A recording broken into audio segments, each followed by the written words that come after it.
Warwick Goble was among the first British illustrators of the Golden Age, and he was influential and popular in his time, and yet now he's almost forgotten.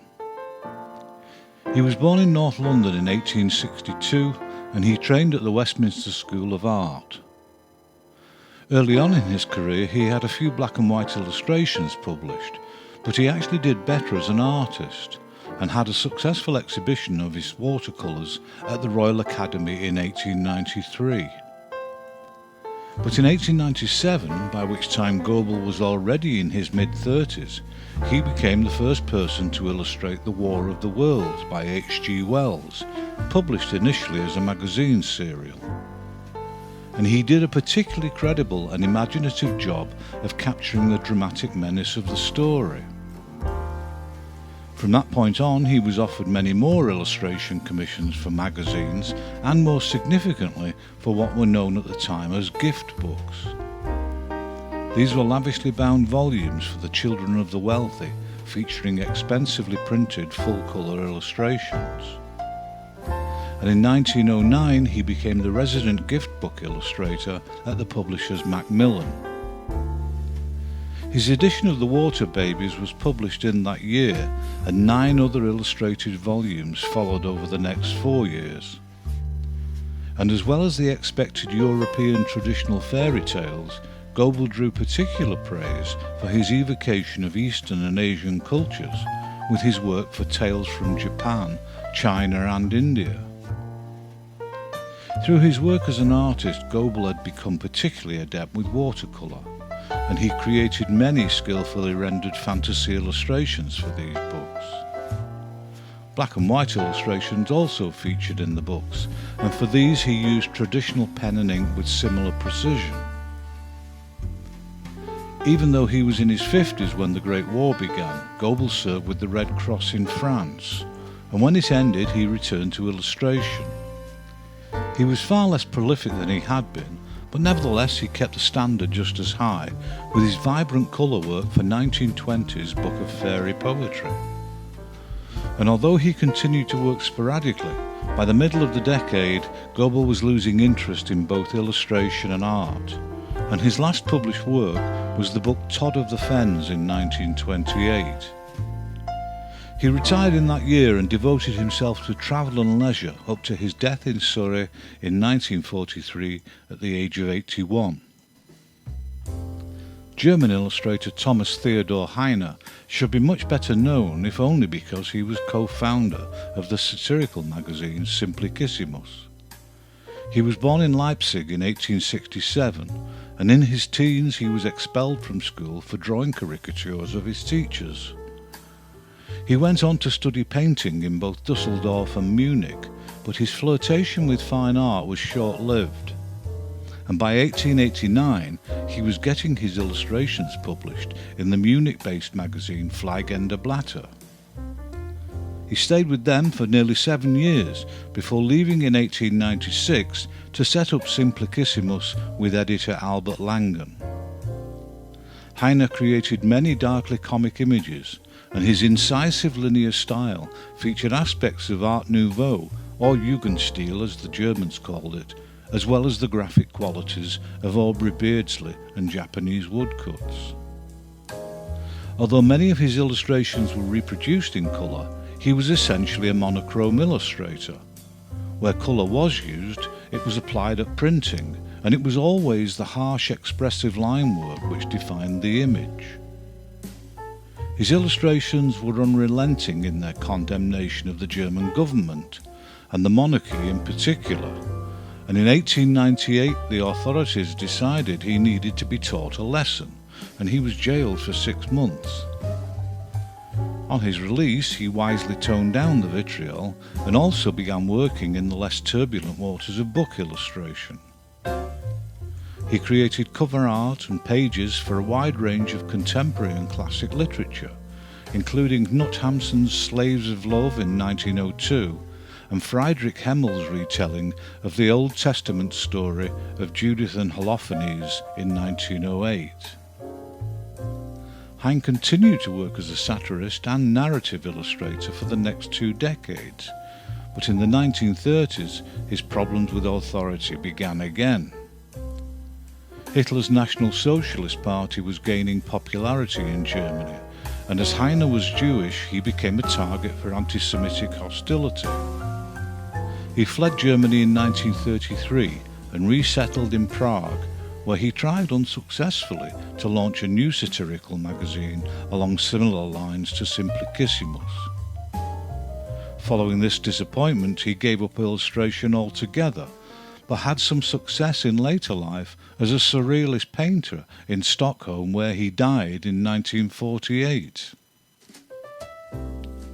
Robert Lawson was born in New York in 1892, and as a teenager he studied at the School of Fine and Applied Art. His career as an illustrator began at the age of 22, when he illustrated a poem for Harper's Weekly in 1914. This led to similar black and white illustrations for other magazines. But his career had to be put on hold when he joined the US Army in the Great War. And when it ended, he returned to illustration with The Wonderful Adventures of Little Prince Too-Fat, written by George Randolph Chester. This charming fantasy tale was originally serialized in the Delineator magazine and then published as a book in 1922. Lawson's next publishing credit wasn't until 1930, and there's no record of what he was doing in the intervening years. But in the 30s he became increasingly prolific, and in 1936 the story of Ferdinand, written by Munro Leaf and illustrated by Lawson, was a particular success. He followed this success with another in 1938 in the form of Mr. Popper's Penguins, written by Richard and Florence Atwater. Around this time he began to write some stories of his own, the first of which was Ben and Me in 1939. Lawson was first and foremost an exceptionally talented linear illustrator, and all his black and white work was tightly controlled with a light descriptive touch. And when it came to using colour, he invariably applied tonal washes of watercolour to allow the foundational ink line to show through. Among the many stories he illustrated were his comical interpretation of Aesop's fables in 1940, and there were contemporary stories such as Pooh Pooh and the Dragon, written by C.S. Forester, which was published in 1942. In 1944, Lawson's own book Rabbit Hill appeared, featuring some of his most descriptive and attractive pen work. Captain Kidd's Cat in 1956 repeated the successful formula he had hit on over 17 years earlier with Ben and Me. And his last book, The Great Wheel, was published in 1957, which was unfortunately also the year he died in Connecticut at the age of 64. I don't know for sure, but I'm guessing that for American viewers at least, Roger Duvoisin may not be as unsung as other illustrators I've covered, but I'm featuring him anyway for the uninitiated. Although he was born in Geneva, Switzerland in 1900, he went to study at the School of Decorative Arts in Paris at the age of 18, and subsequently he got a job designing scenery, textiles and murals. After a few years, he emigrated to the United States in 1927 to work as a designer for a textile company in New York. Unfortunately, the company went bankrupt in 1931, leaving him unemployed in the middle of the Great Depression. But a year later, his children's story A Little Boy Was Drawing was published, and it was moderately successful. But when his next story, Donkey Donkey, was published in 1934, it received great popular and critical acclaim. It was by no means the first modern picture book, but it did feature characteristics of layout and visual narrative, which have since become widely embraced in children's publishing, and it's been in print ever since. In addition to his children's work, in the early 30s he also began a long-running relationship with the New Yorker magazine, for whom he created a string of memorable and highly distinctive covers. Duvoisin's loose and simplistic pen and brush style owed more to Edward Lear's 19th century doodles than it did to his contemporaries, and his approach to colour was eclectic, usually watercolour, applied with abandon, and frequently enhanced with what looks like crayon. Sometimes flat gouache was used, and some of his work looks uncannily like the cut-out textured approach used in later books such as The Hungry Caterpillar.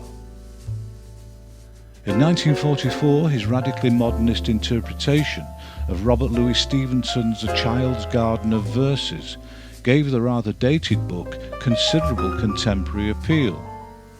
And White Snow, Bright Snow, written by Alvin Tressel, was particularly well received when it was published in 1947.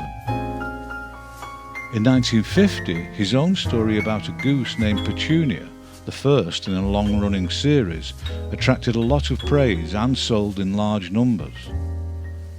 He also collaborated successfully with his wife, Louise Fatio, on the Happy Lions series, which began in 1954. Duvoisin was remarkably prolific and continued to work up to 1979, when his last book, Snowy and Woody, was published, and he died a year later at the age of 80. Although there's a museum dedicated to the life and work of illustrator John Falter in Falls City, Nebraska, he is nevertheless surely one of the least appreciated great American realists. He was born in Kansas in 1910, and in 1928 he enrolled at the Kansas City Art Institute. He was subsequently awarded a scholarship to the Arts Students League of New York, but he left after only 1 month to look for work. Almost immediately, his obvious talent for representational painting got him commissions from pulp magazines, and despite the financial depression which had hit America, he managed to stay in regular work. And in 1933, he was offered a contract by Liberty magazine to provide them with 3 illustrations a week, which provided him with more than enough money to live on. Throughout the 30s, Falter prospered with work for Liberty and other magazines, and he soon found out there was even more money to be made in the advertising commissions which increasingly came his way, and continued to do so throughout and after the war. When America entered the Second World War in 1942, he became one of their most prolific propagandists, with a string of posters to his credit. In the same year, Falter created a portrait of Ben Franklin for the Saturday Evening Post, and this was the start of a 25-year relationship. By far the majority of his covers were remarkably complex scenes of American life, and they clearly demonstrated his enviable mastery of oil paint. The precision of his brushwork was remarkable, and all elements within the picture were created with the same precise attention to detail. Throughout the 40s and 50s, Falter's worked for magazines including Esquire and Cosmopolitan, and advertising for clients such as Schlitz Beer kept him both busy and wealthy.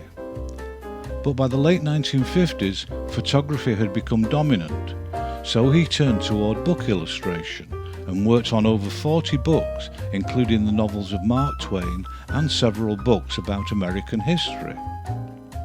And after a career of more than 40 years, John Falter died in 1982 at the age of 72 in Philadelphia. And that's it for number 22. See you next time.